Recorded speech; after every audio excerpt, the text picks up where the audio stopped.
So it was 2 years ago, during a wolf at the retreat here at Dharmakosha, that Manjusvara died, on a Wednesday, and in Edinburgh.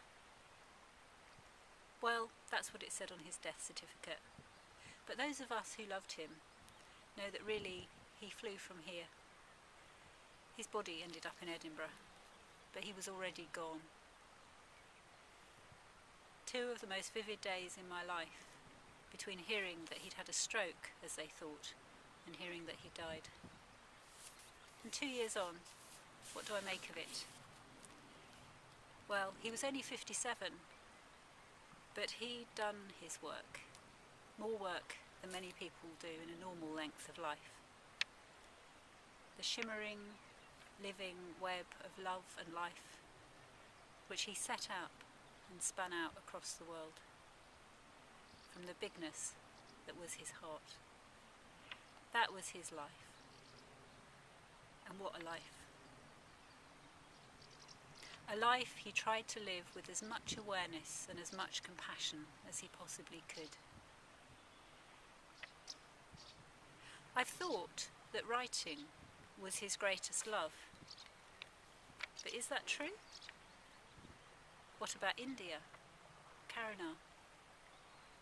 Perhaps it would be fair to say that he wanted them to have the fruits of his writing skills. Skills that he shared through his work for the Abhayaratna Trust, through what he called the magician's hinge of fundraising as a spiritual practice,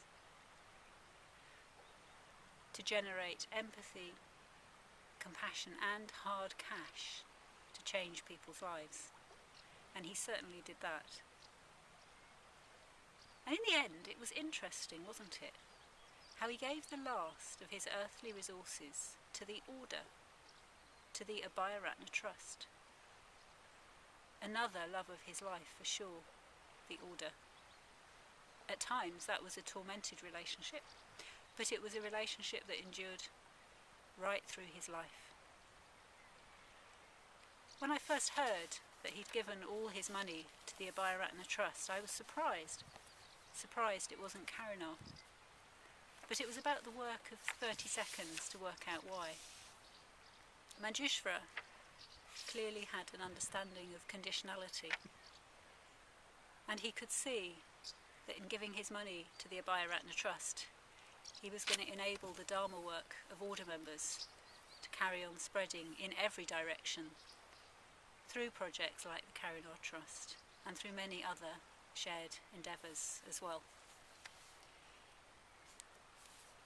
That his brothers and sisters in the order could carry on the work he cared about so much, the work of Dharma faring, the work of changing people's lives. So I've thought Manjusvara's legacy to the Abhayaratna Trust was, in a way, perhaps one of his final messages to us, and his final gift.